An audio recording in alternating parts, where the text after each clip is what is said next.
السلام عليكم معاشر بوحمران. اليوم بغيت نهضر على الماتش تاع الوداد والجيش. ما هضرتش مع كره، ما هضرتش عليه فنيا في الكره، زعما غنهضروا على المشكل ديال الجماهير.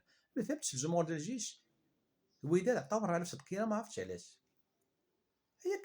ياك فلالي كان منع التنقل والجمهور ديال الوداد ما حضرش ودوعه امنيه، علاش دابا تعطيهم 4000؟ علاش كتجيب للدار البيضاء تجيب لها خنبونه موقيته، تجيب 4000 من عند الاخرين باش يجيو هنا يتلاقاو مع هادو اللي عندنا؟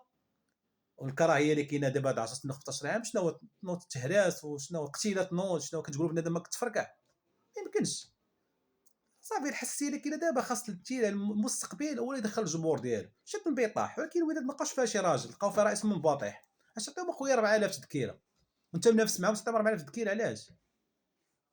وقف قالوا لا ما يجيوش. صافي كتمنع انت فلالي منع في الروتور، ولكن ما رئيس ماشي ودادي وكل ساعه كيزيد في الوداد. خسر الوداد وغرق في البلسه الوداد. اي نهار كيدوز اي دقيقه كيدوز يتمنى على رئاسه الوداد، عرف راه كارثه على الوداد. راه المحمديه والسير المحمديه والعمليات المحمديه والجماعات المحمديه، راه الناس المحمديه راه عارفين. حنا خليو دابا الفرقه ما فيها حتى شي ودادي، حيت الفرقه ديال الوداد ما فيها حتى شي وداد، ما فيها حتى شي واحد. خليه يكونوا وداد، يكون الانتماء ديالو ودادي، ما كاينش. كلهم من حركاسو وانت غادي بوطويل ومفيد كلشي مشيو حتى للدار البيضاء بعد هذا. حيت 2017 اول لقب اللي دينا في 2017 في عصبه الابطال، كانوا عندنا الدراري. كان نقاش ودادي، كان الحداد ودادي، كان قدارين ودادي، كانوا بزاف، وكان العطوشي ودادي. وعاد زيد اللعابه مزيانين. 2022 كذلك كان اشرف داري ولد مدرسه، الحسوني ولد مدرسه، مترجي ماركا جوج كان ولد مدرسه.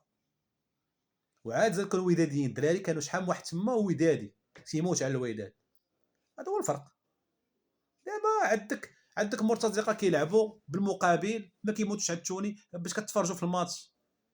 كيبان لك اللعابه ديال الوداد كيحتجوا على الاربيط ولا تيتماركا شي بيت، تيبان لك ديك الحروريه ما كاينش. تماركا بيت تيبان لك عادي، ما مسوقش، هو تفرقع نتايا تفرقع وراه خدام بالصالير ديالو دايز. نهار ما يبقاش وداد غيدير الطرقه يزيد في حالاته. المهم خلاصه القول، راه الوداد راه لا لعابه لا رئيس. راه الرئيس اللي عند الوداد حاليا غادي بالوداد للغرق، والغرق وما عندوش مبادئ ومنبطح بزاف، واحد الدرجه ما تتخيلهاش. بحال اللي مصيفطوا لنا شي واحد يريب الوداد ويمشي في حالاته. المهم الوداد خاصها تغربل، خاص رئيس يمشي في حالاته في اقرب وقت. و وهادشي اللي تيدير يتمنى الوداد دابا اللي تا كونطرا ما عرفتش يفسخها مع مقوينه. صافي تما راه تعرف راه غادي داك الشيء غادي غير وكاك. والسلام عليكم ورحمه الله.